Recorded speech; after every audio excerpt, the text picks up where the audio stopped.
Senior সাংবাদিক, তারপরে আছেন ডাক্তার জাহিদুর রহমান, শিক্ষক ও রাজনৈতিক বিশ্লেষক।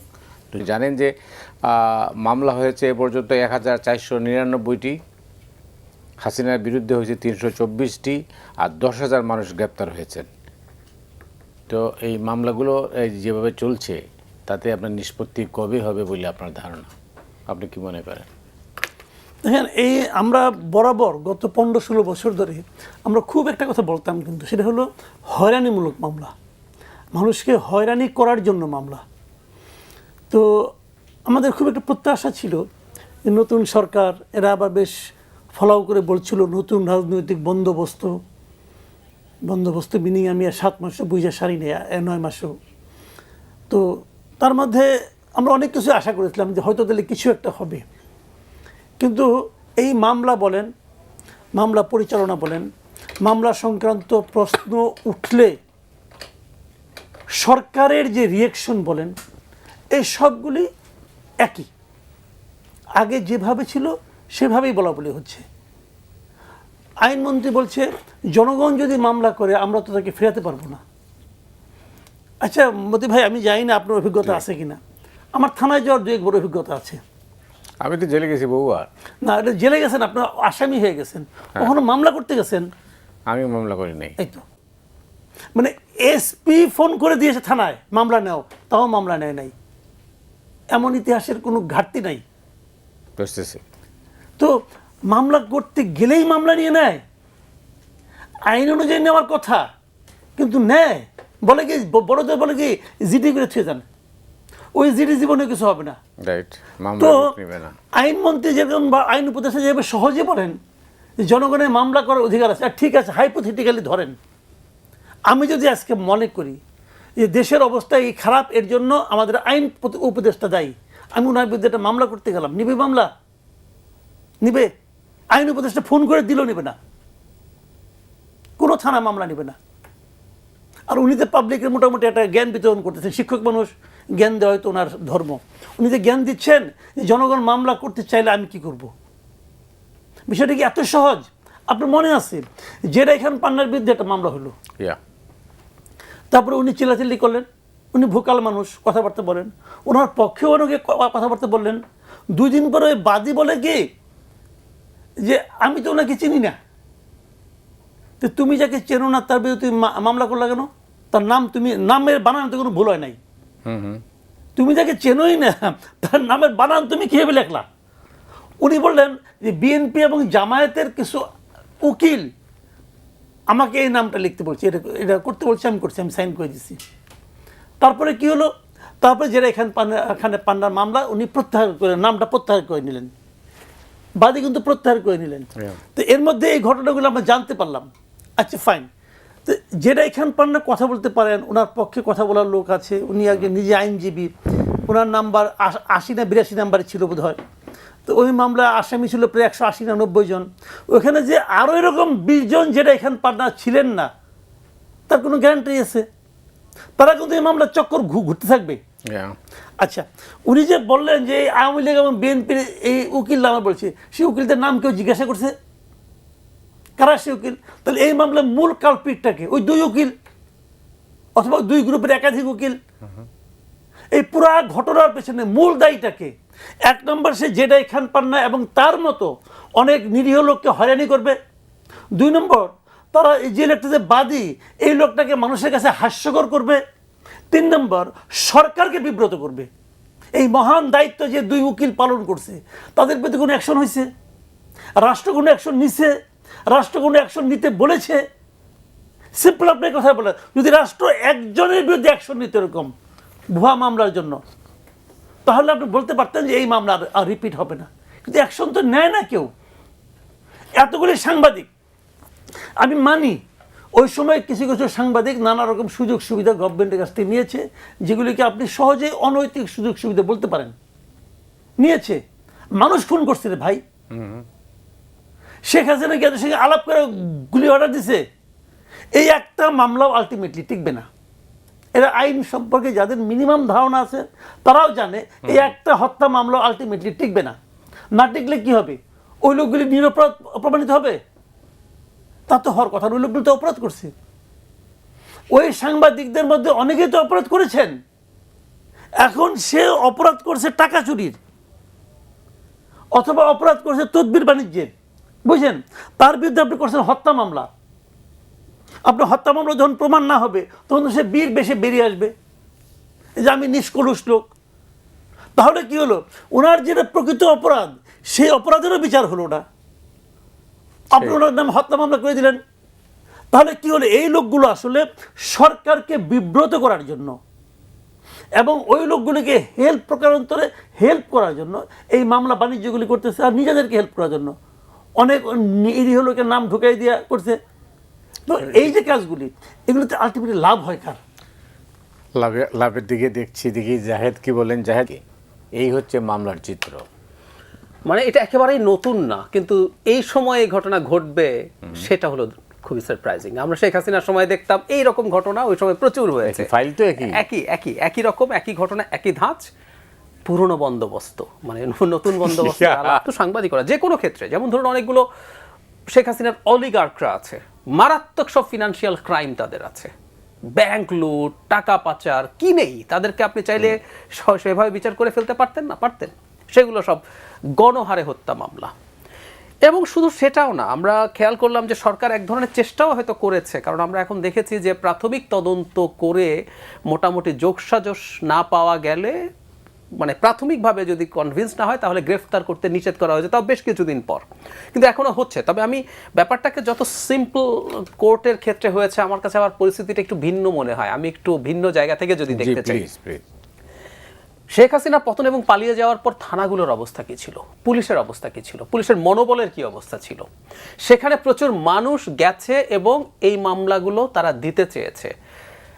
বেশ কয়েক মাস কি পুলিশের পক্ষে সম্ভব ছিল টু সে নো? আমি এটা নিয়ে এই প্রশ্নটা তুলতে চাই। আমাদের বাস্তবতার গ্রাউন্ডটা একটু দেখতে হবে।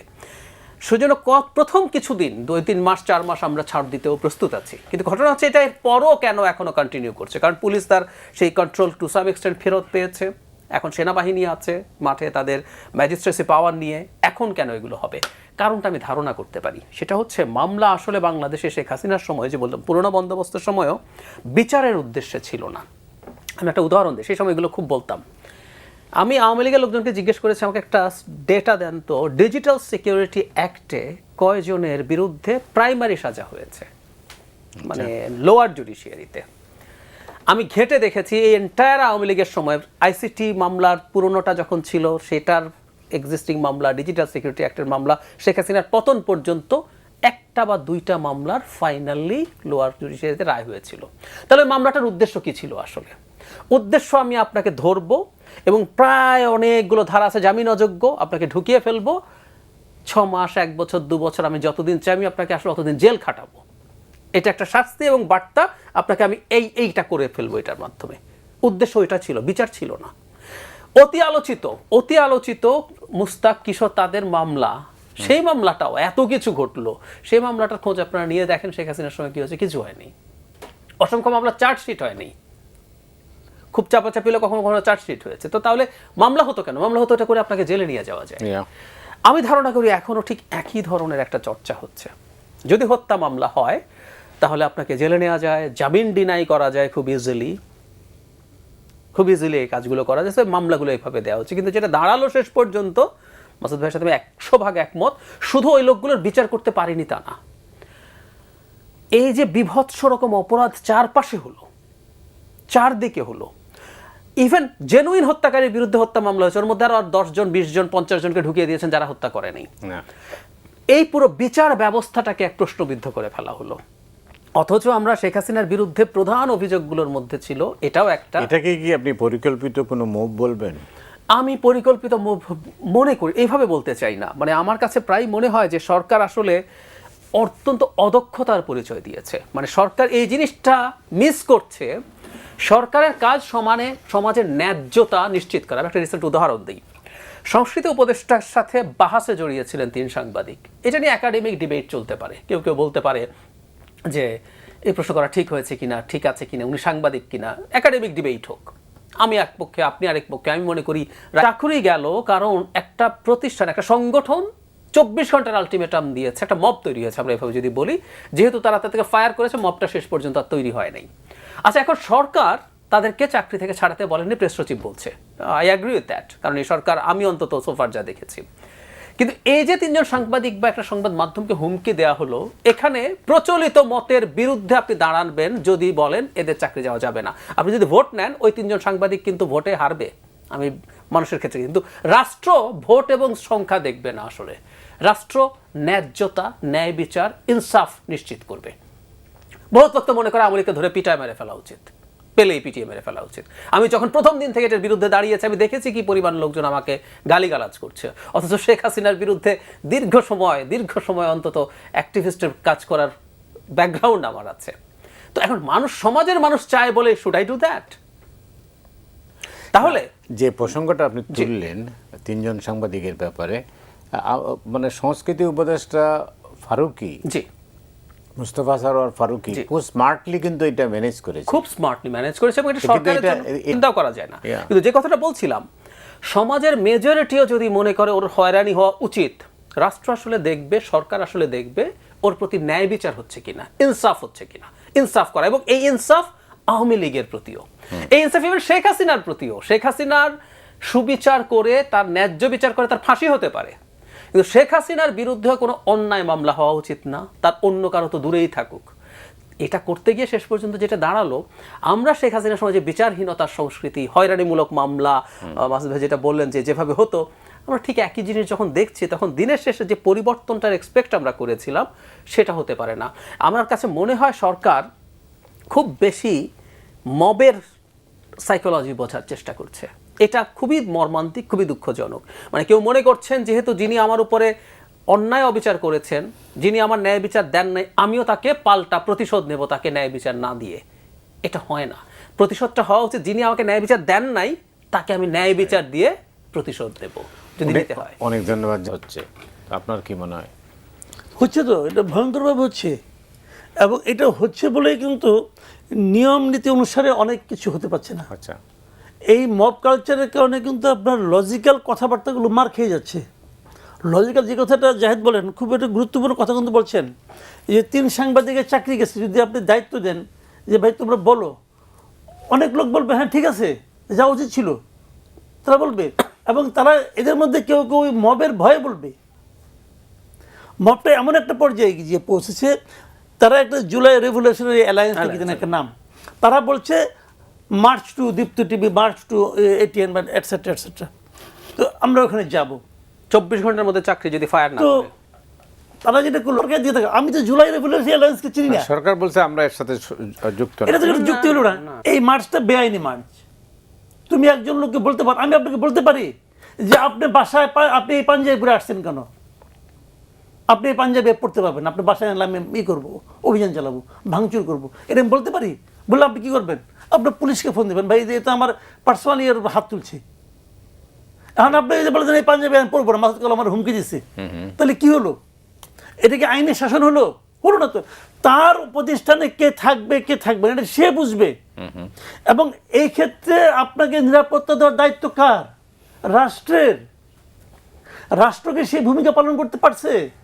রাষ্ট্র বলছে না আমি তো কিছু বলি নাই, আমি তো তাদেরকে বাদ দিতে বলি নাই, তাহলে সে নিজের কাছে নিচ্ছে কেন? সে তো ওই যে আমি কলা খাইনার মতো হয়ে গেল যে আমি তাদের বাদ দিতে বলি নাই। রাষ্ট্রের দায়িত্ব ছিল যে কোনো এই ধরনের, রাষ্ট্র তো দেয় না, রাষ্ট্র না দিয়ে অভ্যস্ত, এবং রাষ্ট্র এটাকে এনজয় করে। জিয়াফতকে রাষ্ট্র এনজয় করে। প্রথম আলোর সামনে জিয়াফত হবে, আর রাষ্ট্র একবারও বলছে এটা করা যাবে না, বলছে প্রথম আলোতে কে কে লিখে, এই জন্য তার বিরুদ্ধে আন্দোলন হবে। এই ধরনের ঘোষণা কি আসে নাই? আসছে। তো এটাকে কে দিবে প্রোটেকশন? রাষ্ট্র দিবে। যখন 32 সময় ভাঙা হলো ঘোষণা দেয়া, রাষ্ট্রকে এটাকে ফেরানোর চেষ্টা করছে? করে নাই তো। রাষ্ট্র এগুলো এনজয় করছে। এখন আপনি যেটাই করেন না কেন, কোনোটা আপনার পক্ষে যাবে, কোনোটা আপনার বিপক্ষে যাবে, কিন্তু আপনার তো একটা নীতিমালা থাকতে হবে। আপনি বলেন একটা কথা, 5 তারিখে হাসিনা চলে গেল, 8 তারিখে ইউনূস সাহেবকে আইনে ক্ষমতায় বসাতে হলো। ওনাকে তো বসানো হয়েছে আপাতদৃষ্টিতে, পেছনের কাহিনী কী ছিল অত গভীরে আমাদের যায় লাভ নাই। ওনাকে তো বসানো হয়েছে। তো 5 থেকে 8 এই 3 দিন দেশে তো কোনো সরকার ছিল না, তো দেশে একটা সরকার আনার দরকারটা পড়লো কেন? চলছিল তো। ওভাবে চললো না কেন? দরকারটা কেন পড়লো? দরকারটা পড়লো এই কারণে, এই 5 তারিখে ঘটনায় দেখেন বঙ্গভবন থেকে লোকজন হাঁস নিয়ে যাচ্ছে, ছবি তুলছে, আমি হাঁস লুন, কিন্তু যেই মাত্র একটা সরকার চলে আসলো, যদি পরের দিন আবার তারা এটা করতে যায়, তখন কিন্তু এটা আনন্দ থাকবে না, তখন এটা হবে আইনহীনতা। কারণ তখন থেকে সরকার চলে আসছে। সরকারের দায়িত্বটা কি? যে অপরাধী তাকে শাস্তির আওতায় আনে, এটা সরকারের দায়িত্ব। সরকারের দায়িত্ব অপরাধীকে ধরে মবের হাতে ছেড়ে দেওয়া নয়। এটাই তো সরকারের সঙ্গে সরকারহীনতার পার্থক্য। তো সেই কাজ থেকে আমাদের সরকার করতে পারছে। সরকার যদি বলতে পারতো যে ওই 3 প্রতিষ্ঠানকে আমরা বলছি, আপনারা ওনাদেরকে, এটা তো বোঝাই গেছে ওই ঘটনার প্রেক্ষিতে সবাই চাকরি গেছে, আপনারা তাদেরকে চাকরি দেন, নতুনকে আনেন, অন্য কোনো কারণ থাকলে অন্য সময় আপনি বাদ দেন, কিন্তু এখন নয়। সরকার এই কথা বলতে পারছে? বলে নাই। সরকার এনজয় করছে, বলছে না আমি কিছু বলি নাই। তো এটা তো অজুহাত, এটা যে অজুহাত, এটা বুঝতে কারো কোনো কষ্ট হয় নাই। কাজে মবটাকেও সরকার মাঝে মাঝে এনজয় করে, মাঝে মাঝে থামানোর চেষ্টা করে। যেমন আপনার সিপিবি অফিস, এখন মবের ক্যারেক্টারটা কি?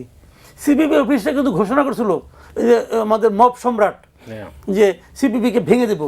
সিপিবি ভাঙে নাই কেন? বললেন তো কেন ভাঙে নাই? খুব সিম্পল একটা হিসাব। কিন্তু আসলে যারা এই মব করে, এরা আসলে লুণ্ঠন করে। এদের কোনো আদর্শ নাই, এদের আদর্শ একটাই যে আমি কিন্তু কিছু লুটপাট করবো। এরা আসলে লুটপাটকারী। তো এরা চিন্তা করছে সিপিবি অফিসে যাবো না, আসছে কি লুণ্ঠন করার, কতগুলি ভাঙা চেয়ার টেবিল ছাড়া। এই জন্য ওটা ব্যর্থ হয়েছে। জি, পরিণতি কি? পরিণতি খুব ভয়ঙ্কর। মানে ব্যাপারটা হচ্ছে এরকম,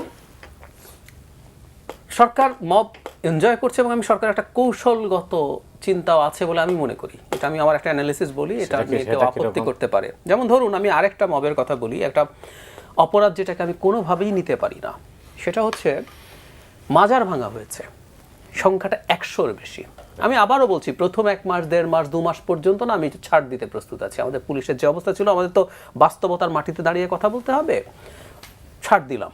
ততদিনে 10, 15, 20টা মাজার ভাঙা হয়েছে। এরপর পুলিশ যখন তার এনার্জি রিগেইন করেছে, তার স্ট্রেংথ রিগেইন করেছে, 6 মাস, 7 মাস, 8 মাস পরে ক্রমাগত হয়েছে। বহু ক্ষেত্রে মব তৈরি হচ্ছে, সরকার বাধা দিচ্ছে না, অথচ একটা জায়গায় যদি স্ট্রিক্ট স্টেপ নিত এগুলো কিন্তু বন্ধ হয়ে যেত। কিন্তু না, সরকার এটা দিচ্ছে না। আমার ধারণা সরকার একটা গ্রুপকে তার হাতে রাখতে চায়, আমি নিশ্চিত নই, তারপরও খুব কম সম্ভাবনা থাকলে আমাদের এটা নিয়ে অনেক সিরিয়াস অ্যালার্মিং দিতে হবে। সরকারের একটা অংশ ক্ষমতাকে এক্সটেন্ড করতে চায় বলে মনে হয় নানান রকম পদক্ষেপে। এখন তারা যদি সেটা চান, মাঠে সম্ভাবনা আছে যারা নির্বাচন একটা স্পেসিফিক টাইমের মধ্যে চান, তাদের সাথে একটা সংঘাতময় পরিস্থিতি তৈরি হওয়ার। আমার ইন্টারপ্রিটেশন হচ্ছে এরকম। প্রশ্ন মনে করছে তাহলে তাদের সাথে মাঠে কমব্যাট করার জন্য আমার একটা ফোর্স দরকার, তাই আমি এদেরকে ছাড় দেব। না হয় আমি এই প্রশ্নটা করি, ওড়না নিয়ে এক ভদ্রলোককে গ্রেফতার করা হয়েছিল, একটা মেয়ে কিভাবে ওড়না পড়বে সেইটার সে ঠিক করে দিচ্ছে এবং তার স্বীকৃতি আছে। আদালতে দাঁড়িয়ে অন ক্যামেরা তিনি কথা বলছেন, অত্যন্ত অশ্লীল ভাষায় তিনি ক্যামেরার সামনে কথা বলছেন, তিনি মেয়েটাকে কি বলেছেন না বলেছেন। ওদের সারা রাত একটা থানায় কিছু লোক পুলিশকে হুমকি ধামকি দিচ্ছে, লাইভ করছে। এটা কবেকার কথা? এই কিছুদিন আগে, যখন পুলিশের শক্তি তৈরি হয়েছে, মিলিটারি মাঠে আছে, আপনি যাকে গ্রেফতার করেছেন কোর্টে যাবে, কোর্ট ডিসাইড করবে কি হবে। থানায় এগুলো হতে দিয়েছেন তো? শেষ পর্যন্ত এই চাপে তাকে ছেড়ে দেওয়া হলো এবং ওই নারীকে মামলা প্রত্যাহার করতে হয়েছে তো। তার মানে আমার কাছে যেটা মনে হয়, সরকার এগুলো পরিকল্পিতভাবে ছাড় দিচ্ছিল। কিন্তু এখন বিপদ যেটা হয়, সে ফ্রাঙ্কেনস্টাইনের দানবের মতো, ওই দানবকে ও তার মাত্রা ছাড়াতে থাকে, ও তার পাওয়ার এনজয় করতে থাকে এবং যত দিন যাচ্ছে সে আরো শক্তিশালী হয়ে উঠছে। কারণ ললেসনেস বা স্টেটলেসনেস তো কারো কারো কাছে খুব মজার ব্যাপার।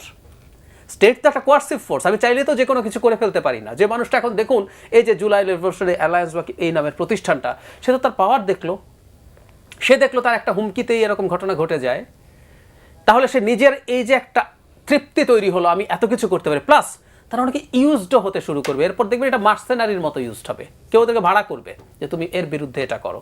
হয়েছে না, র্যাব যখন সরকারের কাজে খুনি শুরু করলো, পরে প্রাইভেট প্র্যাকটিস হয়েছে না, নারায়ণগঞ্জের 7 খুন ভাড়া করেছে। আমি ধারণা করি এই মব এখন ভাড়া তৈরি হবে, ভাড়া হয়ে তাদেরকে লেলিয়ে দেওয়া হবে।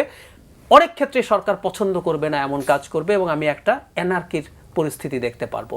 খেয়াল করুন, পুলিশ কিন্তু ইনক্রিজিংলি শক্তিশালী হচ্ছে, কিন্তু দেখা গেছে যে পরবর্তীতে বহু ক্ষেত্রে এগুলো আরও বেশি বেড়েছে, কারণ সরকারের এই যে রিলাক্টেন্স ছিল এখন সরকারের জন্য খুব ঝুঁকি তৈরি করছে এবং সরকার বিপদে পড়বে বলে আমি মোটামুটি নিশ্চিত। এই প্রসঙ্গে আপনার কি কিছু বলার আছে? হ্যাঁ, একটা জিনিস লক্ষ্য করেন, যে জিনিসটা নাকি আসলে সবচেয়ে অ্যালার্মিং, যেটা জি, যে একটা সরকারের মানে দৃষ্টিভঙ্গিটা কি হবে। ধরুন একটা ঘটনা ঘটলো, আপনিও ঘটালেন, আমিও ঘটাইলাম, এখন আমি সরকারের আপনজন, অথবা আমার দিকে তাকাবে না, কিন্তু আপনার দিকে তাকাবে, আপনাকে বিরুদ্ধে মামলা হবে, আমার বিরুদ্ধে মামলা করতে গেলে মামলা হবে না। এটা কিন্তু সরকারের দৃষ্টিভঙ্গি হতে পারে না। সরকারের দৃষ্টিতে সবাই সমান। ওই যে আমরা ছোটোবেলায় শুনতাম না, কাজীর বিচার, বিষয় সে তাকাতো না যে সে কার বিচার করতেছে, সে ব্যক্তির দিকে তাকাতো না, সে তাকাতো ঘটনার দিকে। তো এইটাই হলো একটা আইডিয়াল গভর্নমেন্টের অ্যাটিটিউড হওয়া উচিত। হচ্ছে কি দেখেন, আমি সিম্পলি যে একটা মব কালচারের কথা বলতে চাই, জাহাজের কথা বলো না, যে মাজার ভাঙা, এই মাজার ভাঙাটাকে মনে করেন সরকার থামাতে চেয়েছে, প্রথমে 1-2 মাস উনি ছাড় দিলাম ছাড় না হয়, কিন্তু কখনো থামাতে চেয়েছে? কখনো। একটা এক্সাম্পল দিয়ে বলি আপনাকে, এখানে সোজা 2টা গ্রুপিং আছে। ওরা হলো যে আহলে সুন্নাতপন্থী, মাজারপন্থী। আমাদের দেশে তো ভাই সত্যি কথা বলতে আমাদের এখানে তো মাজারপন্থী অনেক লোক আছে, এবং কয়েকটা আমাদের কিন্তু একটা রিজিয়ন আছে, চট্টগ্রাম, সিলেট, এই সমস্ত জায়গায় কিন্তু এলাকাগুলি, ব্রাহ্মণবাড়িয়া, এগুলি কিন্তু মাজারপন্থীদের এখানে কিন্তু প্রভাবটা বেশি। এখন এই আহলে সুন্নাত যাদেরকে বলা হয়, দেখেন ঢাকা শহরে গত কয়েকদিনে, গত ধরেন আপনার 1 মাস না, গত 20 দিনের মধ্যে দেখেন কতগুলি ধর্মীয় অনুষ্ঠান কিন্তু হয়ে গেল। জামাতরা করলেন, বড় বড় জায়গা দিল, হেফাজত করলো, এটার জন্য বড় জায়গা দেওয়া হলো। তো আহলে সুন্নাত কিন্তু একটা বড় অনুষ্ঠান করেছিল, সারা দেশ থেকে তাদের অনেক লোক এসেছিল। তাদেরকে গভর্নমেন্ট জায়গা দিতে যে এত তাড়াতাড়ি করলো কেন? একবার বলে সেই যাও ওই মাঠে, একবার বলে যে এখানে দিবে না, সোরের উদ্যানে দিবে না জায়গা, পাঠালো যে কি একটা বিএনপি পাঠাচ্ছিল, ওখানে জানি কি নাম, কি মাঠ জানিছিল একটা, ওই যে কমলাপুরের স্টেশন, মানে পুলিশ যা করেছিল, ঠিক সেই কাজটাই আহলে সুন্নাতের সঙ্গে করতেছে। তাদের শেষ পর্যন্ত জায়গা দেওয়া হলো কোথায়? প্রেস ক্লাবে। এবং ভেরি ইন্টারেস্টিং পয়েন্টটাকে আমি বলি আপনাকে, ওই দিন আমি বিকেলবেলায় আমি এই নিউজটা খুঁজতেছিলাম, মানে সন্ধ্যার পরে, আমাদের মিডিয়াগুলো এই নিউজটার কোনো কেউ কভার করে নাই, আমি মিডিয়াগুলো রিপোর্টটা পাই নাই। পরে আমি এক পত্রিকাকে ফোন করলাম, কি ভাই আপনার এই নিউজটা একদম ব্ল্যাক করে দিলেন নাকি, ব্ল্যাক আউট করে দিলেন নাকি? তিনি বলছেন না, এটা তো করার কথা না, আমি খবর নেন। তারপরে সে কিছুক্ষণ পরে একটা ডাবল কলমে একটা নিউজ করে আমাকে পাঠাইলো, এই নিউজটা আমরা দিয়েছি, মানে আমি বলার প্রায় 2-3 ঘন্টা পরে। তো এটা কেন কোনো টিভিতে ওই নিউজ দেখায় নাই? কি কারণে দেখায় নাই? তার মানে সরকারের এখানে একটা ভূমিকা আছে। সরকার এক চোখে তেল বেচতেছে, আরেক চোখে নুন বেচতেছে, কারণ সরকার মনে করতেছে যে তারও একটা লাইন আছে।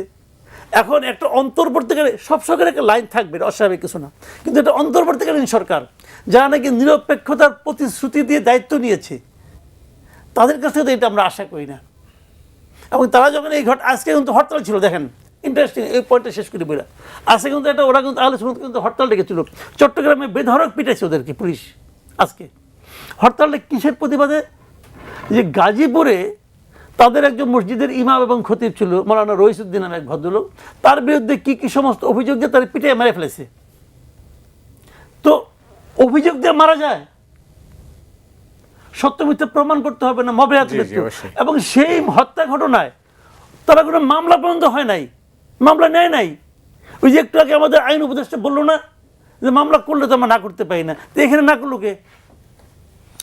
এখানে না করলো কে? যাই হোক, বেগম খালেদা জিয়া চিকিৎসা শেষে কাল দেশে ফিরছেন, রাজনীতিতে এর কোনো প্রভাব আছে? ধন্যবাদ। খুবই গুরুত্বপূর্ণ প্রভাব আছে বেগম খালেদা জিয়ার ব্যাপারে। আমি একটা ইন্ট্রো অনেক জায়গায় দেই যে আমরা শেখ হাসিনার বিরুদ্ধে লড়াইয়ে অনেকের কথা স্মরণ করি, অনেককে সামনে আনি। আমি এভাবে চিন্তা করি, তো বিএনপি পৃথিবীর বহু স্বৈরাচারী দেশে এই ঘটনা ঘটেছে, মানে শেখ হাসিনা শেষ পর্যন্ত ডিফিটেড কেন হয়েছে? আমি যদি বলি, জবাব হচ্ছে বাংলাদেশে একটা বিএনপি ছিল। কম্বোডিয়া হুন সেন পরাজিত কেন হয় নাই? সে তার সুন্দর মতো তার ছেলে হুন ম্যানেটের হাতে 27 বছর রাজত্ব করে ছেলের হাতে দিয়ে গেল। শেখ হাসিনা যেমন পরিকল্পনা করছিলেন সে সফল হলো। সে কেন সফল হলো? কারণ ওখানে 14 সালের পর থেকে কোনো সাস্টেনেবল, ওই 14 সালে ওরা মোটামুটি বিরোধী দলকে শেষ করে ফেলতে পেরেছে। এরপর থেকে আর কোনো সিগনিফিক্যান্ট বিরোধী দল ছিল না যে যাকে ক্রমাগত চ্যালেঞ্জ করে। আর হলেও ছোট ছোট হয়ে যায়, একটা পর্যায়ে আন্ডারস্ট্যান্ডিং হয়ে যায়। যেমন ধরুন তথাকথিত জাতীয় পার্টির মতো যদি হতো, জাতীয় পার্টি ছোট দল, সে নেগোশিয়েট করে কম পেয়েছে, বিএনপি যদি নেগোশিয়েট করতো। বেগম জিয়া জেলে গেছেন, তার লিভার সিরোসিস আছে। আমি ডাক্তার হিসেবে জানি, ডাক্তার যারা নন তারাও জানেন এটা কত টাফ একটা ডিজিজ, এটা একটা ফেটাল ডিজিজ। ওনার এখন লিভার ট্রান্সপ্লান্ট করার মতো ফিটনেসও নেই, কিন্তু ওনার বয়স এবং সব কিছু মিলে আমরা যদি এভাবে চিন্তা করি, উনি 18 সালের নির্বাচনের আগে যদি একটা আন্ডারস্ট্যান্ডিং করে বিদেশে যেতেন, কিছু সিট টিট পাবেন, ওনার দল যদি ওই ফাইটটা না করতো, উনি বিদেশে গিয়ে খুব সুন্দর মতো তার কয়েকজন রাজনৈতিক নেতা বিভিন্ন দলের তার সাথে দেখা করতে গেছে। উনি ক্রমাগত সবাইকে এই একটা কথাই বলেছে যে নির্বাচনে যত বেশি, ওনারা তো যাবেন না, সিদ্ধান্ত নিয়েছে যত মানুষ না যায় আপনারা সেই চেষ্টা করেন। তো সেই মানুষটা আসলে ক্রমাগত নিজের জীবনের আয়ু স্যাক্রিফাইস করেছেন, এটা কিন্তু ফ্যাক্ট। উনি মানুষ, ওনার শাসন ব্যবস্থা, উনি যে সময় ক্ষমতায় ছিলেন সমালোচনা আছে, বিশেষ করে সর্বশেষবারের সরকারে তো অনেক সমালোচনা আছে, কিন্তু শেষ পর্যন্ত আমাদের এই গণতান্ত্রিক লড়াইয়ের একটা খুবই গুরুত্বপূর্ণ ব্যক্তি। এবার রাজনৈতিক প্রভাবে আসি, সেটা হচ্ছে আমরা যত যাই বলি না কেন এটা যোগাযোগের যুগ, এখন চাইলেই যে কারোর সাথে ফোনে কথা বলা যায়, ভিডিওতে কানেক্টেড হওয়া যায়, কিন্তু আসলে এটা সরাসরি যোগাযোগের, সামনাসামনি যোগাযোগের মতো হয় না। জনাব তারেক রহমান দীর্ঘদিন বাইরে আছেন, উনি এখনও, আমি জানি না তাদের দলের কৌশল কি, উনি এখনও যেহেতু আসছেন না, এবং বেগম খালেদা যেহেতু ফিরে আসছেন, খুব ফিট না হলে অন্তত ওনার যদি সাইকোলজিক্যালি উনি মোটামুটি ফিট থাকেন এবং সাউন্ড থাকেন, তাহলে দেশের যে রাজনৈতিক যে সংকট আছে, তার দল পরিচালনার যা যা ব্যাপার আছে, সেইগুলো তিনি এক্সিকিউট করতে পারবেন। এবং আমরা একটা কথা ভুলে যাব না, রাজনীতিবিদ কিন্তু বেগম খালেদা চেয়ে জিয়া না, ইভেন মানে জিয়া সম্পর্কে এখনো তার দল জিয়াকে প্রচুর ব্র্যান্ডিং করে। জিয়া ক্ষমতায় এসছেন, এসে দল তৈরি করেছেন, ক্ষমতায় আসলে সবাই দল তৈরি করতে পারে না, এরশাদ তো পারে নাই, এরশাদ ডাবল সময় ক্ষমতায় ছিল, কিন্তু উনি একটা group of greedy people, clown কতগুলো তৈরি করেছেন। কিন্তু বিএনপিকে রাজনৈতিক দল হিসাবে যে কনভার্ট করা, এটা বেগম খালেদা জিয়া করেছেন। উনি এরশাদ বিরোধী আন্দোলনের সময়, পরবর্তীতে দফায় দফায় বিরোধী দলে ছিলেন, নির্বাচন করে জিতে এসছেন। সো ওনার রাজনৈতিক প্রজ্ঞার প্রতি আমাদের আস্থা রাখতে হবে। সো উনি ওনার দলে এখন যে পরিস্থিতি আছে, এবং বাংলাদেশের সামনের পরিস্থিতিটা খুব সিকিউর না। আমাদের প্রধান উপদেষ্টা যতই বলুন না কেন ডিসেম্বর থেকে জানুয়ারির মধ্যে নির্বাচন হবে, বহু আলামত আছে যেগুলোর মধ্যে মনে হয় যে অনেকেই আছেন, অনেকেই চান, এমনকি সরকারের একটা অংশকেও আমি এর সাথে জড়িত বলে মনে করি, বিশ্বাস করি, যে নির্বাচনকে আনসার্টেইন করা এবং ক্ষমতা এক্সটেন্ড করা। সো এই সময় দলকে নেতৃত্ব দেওয়াটা খুব গুরুত্বপূর্ণ, এবং বেগম খালেদা জিয়া নিশ্চয়ই ভ্যালু অ্যাড করতে পারবেন। আর একটু অগ্রসর হয়ে বলি, যেমন ধরেন সামনে থেকে নির্বাচন হবে, হওয়ার কথা যেই দিনই হোক হবে তো নির্বাচন, একটা ধরেন আপনার ডিসেম্বরে হোক, আমি মনে করি নির্বাচন ডিসেম্বরের মধ্যেই হবে, আমি এখনও মনে করি। যদি ডিসেম্বরে না হয় এপ্রিলে হবে, যখনই হবে। একটা প্রশ্ন কিন্তু আপনি ভাবেন একবার, যে বিএনপির যে কোনো লিডারকে জিজ্ঞাসা করেন যে তোমাদের এই সামনের ইলেকশনে তোমাদের ফেসটা কি, মানে জনগণের সামনে তুমি কোন ফেসটা নিয়ে অগ্রসর হবা। জি, আমি দুজনের সঙ্গে আলাপ করেছি, দুজনই বলেছেন যে যদি, একটা যদি ছিল, যদি শারীরিক অবস্থা ভালো থাকে তাহলে অবধারিতভাবেই খালেদা জিয়া, মানে যদি খালেদা জিয়া যেতে পারেন তাহলে উনি হবেন বিএনপির ফেস। দেখুন বিএনপিকে যে কথাটা বললেন, জাহিদ যে কথাটা বললেন যে জিয়াউর রহমান বিএনপি গঠন করেছেন, কিন্তু এটা একটা পলিটিক্যাল পার্টি হিসেবে গড়ে তুলেছেন খালেদা জিয়া, এটা সত্য। আবার পাশাপাশি কিন্তু আমি এটাও সত্য মনে করি যে গত 15 বছর বিএনপিটাকে রাজনৈতিক দল হিসেবে টিকিয়ে রাখার বিরাট কাজটা কিন্তু তারেক রহমান করছেন। একদম অনেক কিছু বলে লোকে, উনি ডিক্টেটরের মতো দল চালাইছেন, এবং আমি এটাও মনে করি দূরের থেকে বৈশা এই ডিক্টেটরশিপ না দেখালে দল টিকে রাখতে পারতেন না উনি, ওটাও কিন্তু ঠিক, কাজে উনি দলটাকে কিন্তু টিকে রাখছেন। কিন্তু তারপরেও জনগণের মনে, জনগণের হৃদয়ে চেহারা কিন্তু খালেদা জিয়ার, কাজে খালেদা জিয়া কিছু একটা বললে সেই কথাটা কিন্তু আসলে যে কথাটা মানে ওনার শব্দে আমি বলি একটা ভ্যালু অ্যাড করে।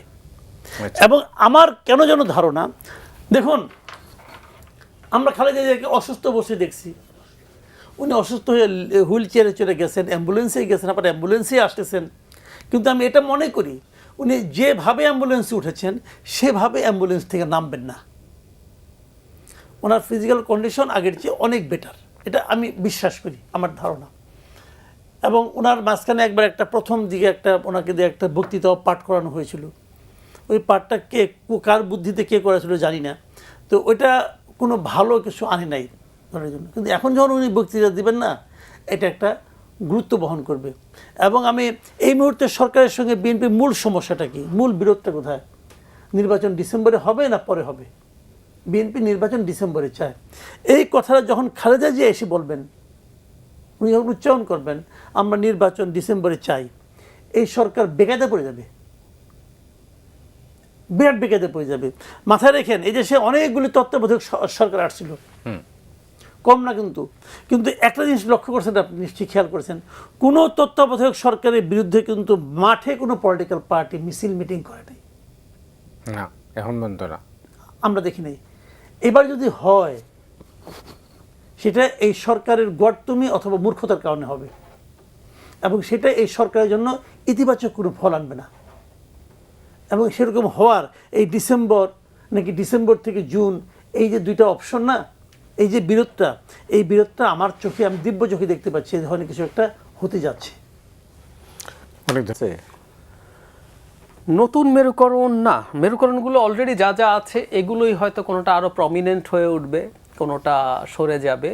এবং মাসুদ ভাই যেটা বললেন সেটা রাইটলি, বেগম খালেদা জিয়া যদি তার বক্তব্য দেন এবং যদি দু একটা জায়গায় ঢাকার বাইরে যান, আমি জানি না উনি কতটুকু ক্যাপেবল হবেন, তাহলে আসলে এই যে যাবতীয় যত ষড়যন্ত্র তত্ত্ব আছে সেই জিনিসগুলো ভেঙে পড়বে, এতে কোনো রকম কোনো সন্দেহ নাই। আসলে বাংলাদেশের রাজনীতির এখন মেরুকরণ যদি বলি, এটাই হয়তো একটু ডিপার হবে অথবা এটা কমবে, সেটা হচ্ছে নির্বাচনটা কবে কখন হবে, এটাই মূল ইস্যু। যারা সদিচ্ছা নিয়েও নির্বাচন পেছাতে চান, মানে সদিচ্ছা বলতে আমি এটা বোঝাচ্ছি, ধরুন একটা নতুন পার্টি এনসিপি, তারা দল গঠনের 1 বছরের মধ্যেও যদি নির্বাচন হয়ে যায়, কেউ বলে 3 মাস পেছালে কি হবে, 6 মাস পেছালে কি হবে, যে দলটার বয়স 1 বছর সে যদি 6 মাস পেছায় সে কিন্তু 50% বেশি সময় পাইলো। আমরা কিন্তু এভাবে চিন্তা করছি না, 3 মাস পেছানো মানে 25% বেশি সময় পেলো, কারণ সে তো 1 বছরের মধ্যে যদি নির্বাচন হতে হয়। তো সংস্কারের নামে, বিচারের নামে আমরা খেয়াল করছি, বা মাঠ প্রশাসন বিএনপির হয়ে গেছে, এসবের নামে যদি কেউ এই চিন্তা করে নির্বাচন পেছানোর কিছুটা চিন্তা করেন, যেমন এনসিপি যদি মনে করে যে প্রধান উপদেষ্টার বলার যে সর্বোচ্চ সীমা জুন, সেটাই আমরা নির্বাচন নিয়ে যেতে চাই, এই পর্যন্ত আমি ছাড় দিতে প্রস্তুত, কারণ তার রাজনৈতিক কৌশল, উনি সময় চান। কিন্তু বাস্তবে তো এই আলাপ এসছে যে 5 বছর এই সরকারকে রাখতে হবে এবং ফর্মুলা দেওয়া হচ্ছে কোন কোন ফর্মুলায়, এবং এর বাইরে যে কথা বলবেন। কিছুদিন আগে জনাব তারেক রহমান রাইটলি বলেছেন, 2-3 দিন হলো, যে দেশে নির্বাচন চাওয়া এখন একটা অপরাধের মতো ব্যাপার হয়ে গেছে। মানে আমরা গণতন্ত্রের কথা বলছি, কিন্তু আপনি যদি নির্বাচন চান, ইভেন আপনি ভারতের দালাল হয়ে যেতে পারেন, কারণ ভারত তার একটা সুস্পষ্ট পরিকল্পনা আছে এবং সেটার আলামত আমরা বিভিন্ন দিকে দেখছি, ইভেন্ট খোলা হচ্ছে, এটা যত সময় যাবে তত বাড়বে, এটাই মূল মেরুকরণের জায়গা। এবং আমিও মনে করি বেগম খালেদা জিয়া যদি না যান, উনি যদি কিছু বক্তৃতা মাঝে মাঝে দেন, যেমন জনাব তারেক রহমান ভিডিও বক্তৃতা দিচ্ছেন, সেরকম মাঝে মাঝে যদি কিছু দিক নির্দেশনামূলক বক্তব্য দেন, এই মেরুকরণটা শেষ পর্যন্ত আর সমস্যা তৈরি করতে পারবে বলে মনে হয় না। আর এখানে একটু যোগ করে রাখা ভালো, এটা নিয়ে আমরা এর মধ্যে অনেক আলাপ আলোচনা করেছি, যদি না সরকার মিয়ানমারে করিডোর টরিডোর দেওয়ার নামে ওখানে একটা গোলযোগ হওয়ার পরিস্থিতি তৈরি না করেন, ওটা হলে আবার নতুন আরেক মেরুকরণ তৈরি হবে। উনি তো এখন এক অঙ্গে অনেক রূপ ওনার, জনাব খলিলুর রহমান, উনি রোহিঙ্গা বিষয়ক হাই রিপ্রেজেন্টেটিভ, উনি ন্যাশনাল সিকিউরিটি অ্যাডভাইজার এবং সম্ভবত ডিফ্যাক্টো ডিফেন্স মিনিস্টার, কারণ ওনার ওই নিয়োগে লেখা ছিল উনি ওই দায়িত্ব সামলাতে প্রধান উপদেষ্টাকে সাহায্য করবেন। মানে আমাদের একজন মানুষ, মানে এত যোগ্য একজন মানুষ আমাদের ছিল, যাকে আমরা এত কিছু দিয়েছি। একটু অফ টপিক হলেও বলে রাখি, তার নাগরিকত্ব নিয়ে কিন্তু প্রশ্ন আছে, তিনি আমেরিকারও নাগরিক, এই আলাপ আছেন। যাই হোক, উনি গতকাল এই যে মানবিক করিডোর, মানে আবারও একটু বলি, খুবই ফানি, পররাষ্ট্র উপদেষ্টা করিডোর বললেন, আমাদের প্রেস সচিব বললেন না না করিডোর নিয়ে কোনো আলোচনা হয় না, আমরা এখানে লজিস্টিক সাপোর্ট দেবো। ইনিও বলছেন করিডোর না, আমরা হিউম্যানিটেরিয়ান চ্যানেল দেবো। মানে আমাদেরকে খুব স্টুপিড ঠাউরানো আর কি, মানে ঘুরে ফিরে আসলে করিডোরই দিতে চান এবং ওই জায়গা থেকে সরে আসেন নাই। এবং ওনার বক্তব্যে কোথাও ছিল না যে ওনারা জান্তার সাথে আলাপ করছেন, এটা জাতিসংঘের মাধ্যমে হবে বলছেন। আরাকান আর্মির সাথে উনি যেহেতু আমাদের প্রতিবেশী, উনি প্রকাশ্যে সম্পর্ক রাখার কথা বলছেন, এটা স্ট্র্যাটেজিক ভুল বলে মনে করি। জান্তার সাথে কোনো যোগাযোগের কথা নেই, চায়নার সাথে কোনো যোগাযোগের কথা নেই, ওনারা এগিয়ে যাচ্ছেন। তার মানে তারা এটা করতে পারেন এই সম্ভাবনা খুব আছে, এবং এটা করলে আমাদের যথেষ্ট মানে এটা মনে করার কারণ আছে যে এটাকে কেন্দ্র করে সীমান্ত পর্যায়ে অন্তত একটা সংঘর্ষের পরিস্থিতি হতে পারে, এবং সেটা যদি হয় নির্বাচন সহসা হবে এরকম তো মানে নাও হতে পারে। না, কেউ কেউ বলছেন যে মানবিক করিডোর যেটা, সেটা হচ্ছে একটা আত্মঘাতী হতে পারে। আপনার মূল্যায়ন কি, আপনি কিভাবে দেখেন? হ্যাঁ, একটা জিনিস হলো কি, আমাদের সঙ্গে কি মিয়ানমারের কোনো কূটনৈতিক সম্পর্ক নাই? আছে তো। আছে অবশ্যই। আরাকান আর্মির সঙ্গে কোনো আলাদা কোনো কূটনৈতিক সম্পর্ক আছে? নাই তো। তো আমি মানবিক এই সাহায্যটা কাকে দিচ্ছি? মানে মিয়ানমারের গভর্নমেন্টকে দিচ্ছি না আরাকান আর্মিকে দিচ্ছি? এবং আরাকান আর্মি মিয়ানমারের জান্তার সঙ্গে যুদ্ধরত অবস্থায় আছে। তো আমরা তো আসলে আলটিমেট একটা পক্ষ অবলম্বন করছি। এখন যে কথাটা জাহেদ একটু মানে আড়াই ঠাড়ে বললেন আর কি, তো সেটা আমি একটু সহজ করে বলি। হতে পারে আমি যদি উল্টো করে বলি, এখানে অনেক কিছু হওয়ানোর জন্য ওখানে যুদ্ধ অবস্থা বাঁধানো হতে পারে। এটা তো হতে পারে। পারে। আমি ভাই ক্ষমতা চেয়ার থেকে উঠুম না, আরাম পেয়ে গেছি, উঠতাম না আমি, এটা করে যদি বসে পড়ি। এখন চেয়ারে থাকার জন্য সম্ভাব্য কী কী আছে? ঝড় বৃষ্টি সাইক্লোন, না এটা তো থামবে এক সময়, থামলে পরে আবার দিতে হবে। তাহলে আর কি আছে? একটা যুদ্ধ হইলে পরে না, যুদ্ধ অবস্থায় কোনো ইলেকশন তো হয় না।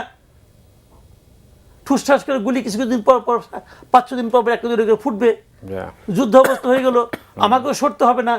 যদি ওই লাইনে কেউ চিন্তা করে তাহলে আপনি কি বলবেন? কাজে ভাই কার মনে কি আছে বলা বড় মুশকিল।